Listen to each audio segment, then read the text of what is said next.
Hello and welcome back बच्चों। आज का हमारा टॉपिक है सिलेक्टेबल मार्कर, जिसकी हेल्प से हम ट्रांसफॉर्मेंट और नॉन ट्रांसफॉर्मेंट के बीच डिफरेंशिएट करेंगे और हम यूज़ करेंगे एंटीबायोटिक रेजिस्टेंट जीन का। तो चलिए बच्चों, सबसे पहले हम एक वेक्टर ड्रॉ कर लेते हैं। एक सर्कुलर वेक्टर हम ड्रॉ करने जा रहे हैं सबसे पहले। और जो वेक्टर मैं यहाँ पे ड्रॉ कर रहा हूँ वो एनसीईआरटी में मेंशन है।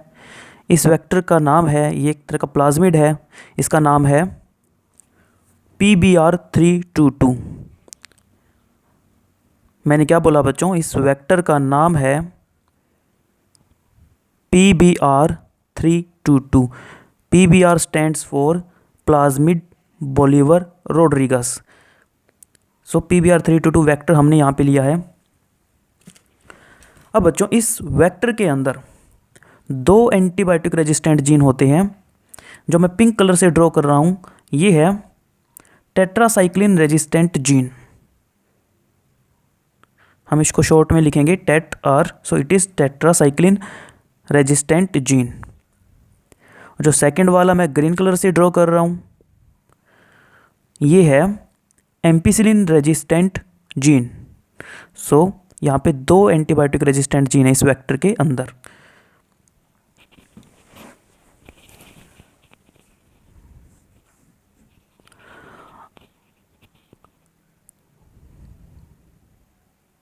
अब बच्चों, एक डिज़ायर्ड जीन हम ले लेते हैं। यहाँ पे there is a desired gene जिसको हम इनकॉर्पोरेट करना चाहते हैं वेक्टर के अंदर। So this is our desired gene, जो हमने ऑरेंज कलर के साथ मार्क किया है।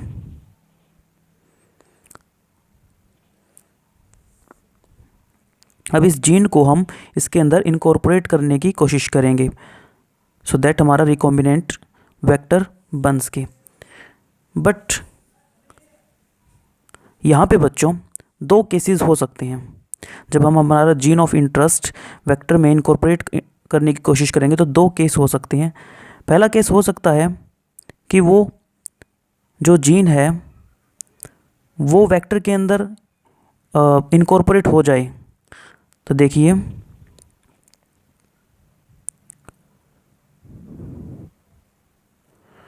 ये हमने टेट्रासाइक्लिन रेजिस्टेंट जीन के बीच में जीन ऑफ इंटरेस्ट को इनकॉर्पोरेट करवा दिया, उसके अंदर इसको इंसर्ट करवा दिया, जिसके जैसे टेट्रासाइक्लिन रेजिस्टेंट तो डिस्ट्रॉय हो गया हमारा। बट कोई बात नहीं, यही हम चाहते थे, ये हमें आगे हेल्प करेगा। दूसरा हमारा है एम्पिसिलिन रेजिस्टेंट जीन, जो अभी तक हमारा ज्यों का त्यों है।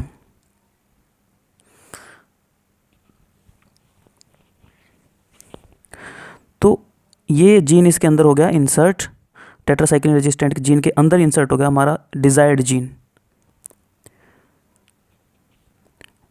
अब बच्चों, एक और केस भी तो हो सकता है ना, कि हो सकता है जीन ऑफ इंटरेस्ट जो है वो वेक्टर के अंदर एंटर ही ना करे, है ना।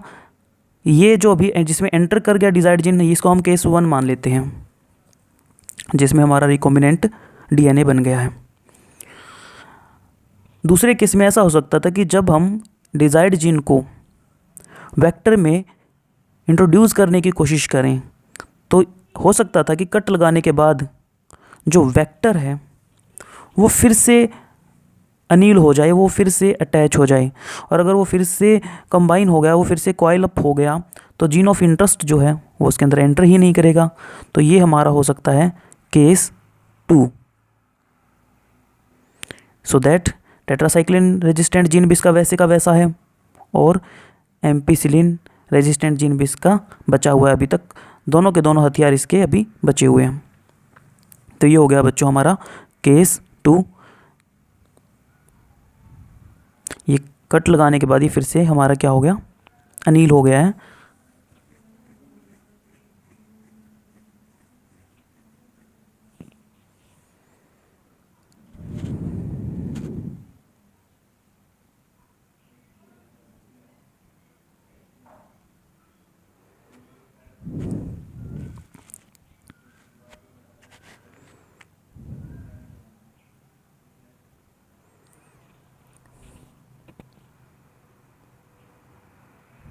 अब क्योंकि बच्चों हमने जीन ऑफ इंटरेस्ट को इसमें डाला है टेट्रासाइक्लिन रेजिस्टेंट जीन के अंदर। तो उसकी वजह से टेट्रासाइक्लिन रेजिस्टेंट जीन इनएक्टिवेट हो गया। इस टर्म को हम बोलते हैं, एक वेरी इंपॉर्टेंट टर्म, इसको हम बोलते हैं इंसर्शनल इनएक्टिवेशन। इंसर्ट, एक बाहर से जीन इंसर्ट करने की वजह से प्लाज्मिड का जीन इनएक्टिवेट हो गया। This is called insertional inactivation. Very very IMP। और ये जो इंसर्शनल इनएक्टिवेशन है ये हमें आगे काम आने वाला है बच्चों। So our gene of interest inactivated tetracycline resistant gene. तो केस 1 के अंदर बच्चों हमारा एक एंटीबायोटिक रेजिस्टेंट जीन तो डिस्ट्रॉय हो चुका है, वो अब काम नहीं करने वाला, और यही चीज़ हमें आगे चल के फ़ायदा करने वाली है एक्चुअली। अब हम क्या करेंगे बच्चों, अब हम इन दोनों तरह के केसेस को, दो ऑप्शन हो सकते हैं, एक जिसमें हमारा रिकॉम्बिनेंट DNA एंटर कर, एक हमारा जिसमें रिकॉम्बिनेंट DNA बन गया, दूसरा नहीं बना है। अब हम इनको कल्चर करवाएंगे मीडियम के अंदर, हम इनको कल्चर करवाएंगे एम्पीसिलिन मीडियम के अंदर। सॉरी, सबसे पहले अब हम क्या करेंगे, इनको होस्ट के अंदर इंट्रोड्यूस करने की कोशिश करेंगे बच्चों। Now when we put these vectors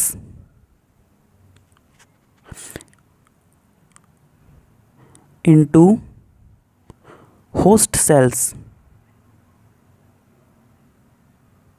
then there will be 3 possibilities, 3 cases हो सकते हैं।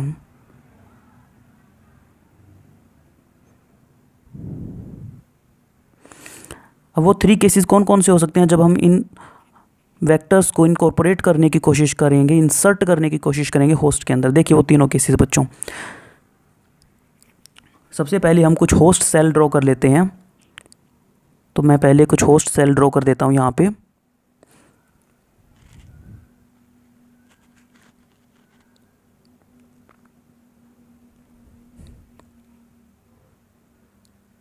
एक और कर लेते हैं बच्चों।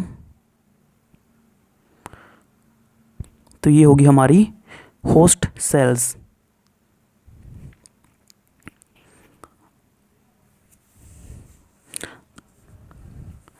अब देखिए, जब हम ऊपर वाले वेक्टर्स को इनके अंदर डालने की कोशिश करेंगे तो 3 केस हो सकते हैं। केस फर्स्ट क्या हो सकता है, केस फर्स्ट में देखिए बच्चों, हो सकता है कि वेक्टर जो है वो रिकॉम्बिनेंट DNA वाला वेक्टर इसमें एंटर कर जाए, जिसके अंदर हमारा डिजायर्ड जीन भी है। तो ये हमारा डिजायर्ड जीन होगा, और जिसने टेट्रासाइक्लिन रेजिस्टेंट जीन को तबाह कर दिया था। एक के अंदर तो हो सकता है कि ये एंटर कर जाए, होस्ट सेल के अंदर रिकॉम्बिनेंट DNA एंटर कर जाए। हो सकता है सेकंड केस देखिए, अच्छा केस फर्स्ट को हम बोलेंगे ट्रांसफॉर्मेंट सेल, क्योंकि ट्रांसफॉर्मेंट का मतलब क्या होता है, जब बाहर से कोई DNA एंटर करता है उसको बोलते हैं ट्रांसफॉर्मेंट, और साथ में ये रिकॉम्बिनेंट भी है बच्चों। तो ट्रांसफॉर्मेंट होने के साथ साथ ये रिकॉम्बिनेंट भी है, क्योंकि इसके अंदर रिकॉम्बिनेंट वाला वेक्टर एंटर कर गया है। अब देखते हैं केस 2 क्या होगा। मान लीजिए कि हमारा वो वाला वेक्टर इसमें एंटर कर जाए जिसके पास डिजायर्ड जीन नहीं है। वेक्टर तो एंटर कर रहा है बट बिना डिजायर्ड जीन वाला, ये वाला जब इसमें एंटर करेगा ये वाला जीन, तो इसके पास तो दोनों ही है, एम्पीसिलिन वाला भी है और टेट्रासाइक्लिन रेजिस्टेंट जीन भी है। दोनों एंटीबायोटिक रेजिस्टेंट जीन है, बट डिजायर्ड जीन इसके पास हमारा नहीं है। डिजायर्ड जीन वाला तो सिर्फ केस 1 के अंदर है, इसके अंदर ये सिर्फ वेक्टर एंटर किया विदाउट डिजायर्ड जीन। तो ये केस 2 है, क्योंकि DNA एंटर कर रहा है इसलिए ट्रांसफॉर्मेंट तो है बट रिकॉम्बिनेंट नहीं है बच्चों। ये दिस इज ओनली ट्रांसफॉर्मेंट, क्योंकि ट्रांसफॉर्मेंट का मतलब होता है बाहर से DNA एंटर करना, but it is not recombinant.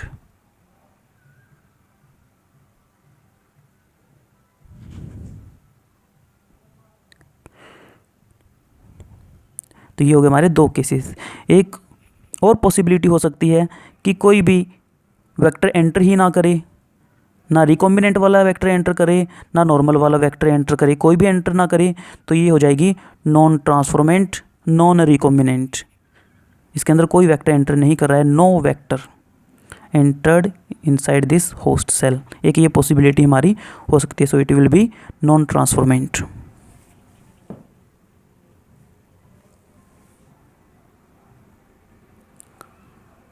तो देखिए बच्चों, ये 3 तरह की होस्ट सेल हमारी मीडियम में, ऐसी बहुत सारी होस्ट सेल होंगी, कुछ केस 1 वाली होगी, कुछ केस 2 और कुछ केस 3 वाली। हमें सिर्फ केस 1 वाली ही चाहिए है, जो ट्रांसफॉर्मेंट भी हो और रिकॉम्बिनेंट भी हो, क्योंकि उसी से हमारा डिज़ायर्ड प्रोडक्ट बनेगा। हमें सिर्फ केस 1 चाहिए है और कुछ नहीं चाहिए, ना केस 2 ना केस 3। अब उसके लिए हम क्या करेंगे? उसके लिए बच्चों हम इन सभी तरह की सेल्स को कल्चर करवाएंगे। हम इन सभी तरह की सेल्स को कल्चर करवाएंगे एम्पिसिलिन मीडियम के अंदर। Ampicillin which is an antibiotic. So we culture these cells into ampicillin medium.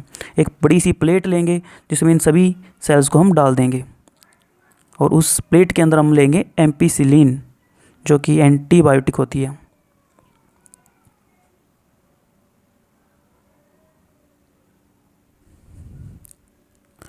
तो एक बड़ी सी प्लेट ड्रॉ कर लेते हैं।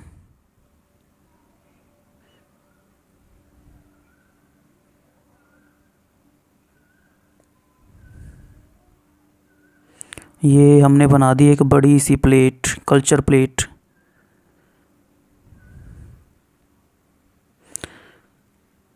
और इस कल्चर प्लेट में जो एंटीबायोटिक है बच्चों वो है एम्पिसिलिन। अब इस प्लेट के अंदर हम तीनों तरह की सेल्स को जब रखेंगे तो क्या होगा? केस फर्स्ट वाली भी होगी, केस सेकंड वाली भी बहुत सारी सेल्स होंगी, और केस 3 वाली भी बहुत सारी सेल्स इस मीडियम में होंगी। अब उनके साथ क्या होगा जब उनको एम्पिसिलिन मीडियम में रखेंगे?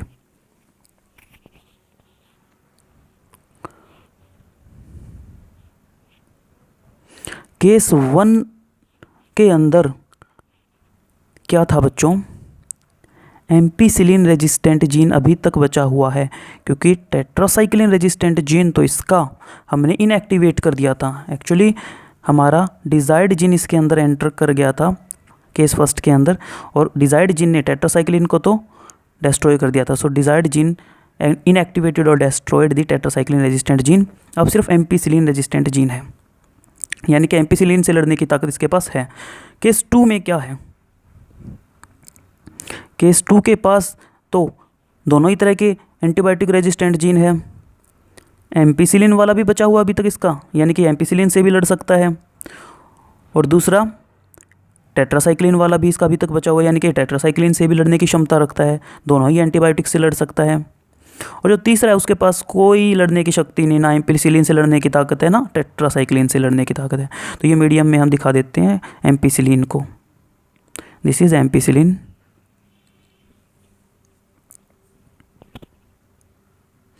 अब एम्पिसिलिन में क्योंकि इसके पास कोई लड़ने की ताकत नहीं, तो केस 3 तो डिस्ट्रॉय हो जाएगा। केस 3 के पास कोई लड़ने की ताकत नहीं थी, कोई एंटीबायोटिक रेजिस्टेंट जीन नहीं था, तो ये तो डिस्ट्रॉय हो जाएगा। सिर्फ केस 1 और केस 2 बचेंगे, क्योंकि दोनों के पास एम्पिसिलिन रेजिस्टेंट जीन है, एम्पिसिलिन का असर उनके ऊपर नहीं होगा। तो यहाँ से हमारे दोनों ही केस बच गए हैं, केस 1 और केस 2। बट यहाँ भी हमें सिर्फ केस 1 ही चाहिए, 2 का तो हमें ज़रूरत ही नहीं है, इसकी हमें ज़रूरत नहीं है। हमें सिर्फ केस 1 को ही आगे ग्रो करना है, जिसके पास हमारा एंटीबायोटिक रेजिस्टेंट जीन है। तो देखिए कैसे करेंगे बच्चों। अब हम केस 1 को सिलेक्ट, कैसे हम 2 वाले को भी एलिमिनेट करेंगे, इसके लिए एक बहुत ही इंपॉर्टेंट प्रोसीजर हम यूज़ करेंगे, जिसको बोलते हैं replica plate method. This is called replica plate method.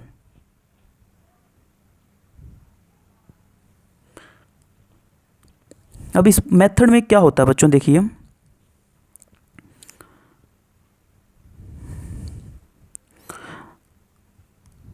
जो हमारी ये वाली प्लेट है जिस पे हम काम कर रहे थे, इसको हम बोलते हैं मास्टर प्लेट। इसको हम फिर से बना लेते हैं एक बार। This is our original plate बच्चों, और इस ओरिजिनल प्लेट को, जिसके अंदर हमारे इस ओरिजिनल प्लेट में हमारे 2 तरह के अब होस्ट बचे हुए हैं।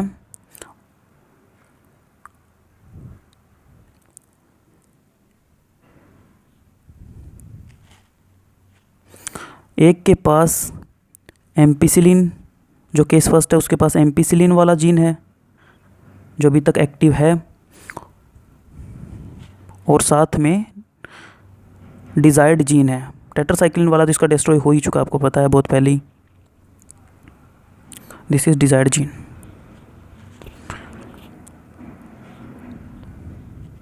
और केस 2 जो है, केस 2 के पास एम्पिसिलिन और टेट्रासाइक्लिन दोनों ही जो एंटीबायोटिक रेजिस्टेंट जीन है, अभी तक दोनों ही तरह की पावर इसके पास है, एम्पिसिलिन वाली भी और टेट्रासाइक्लिन वाली पावर भी अभी तक इसके पास है। ये हमारी और जो ओरिजिनल प्लेट है, इसको हम मास्टर प्लेट भी बोल सकते हैं बच्चों। ओरिजिनल प्लेट बोल सकते हो, मास्टर प्लेट बोल सकते हो, एक ही बात है।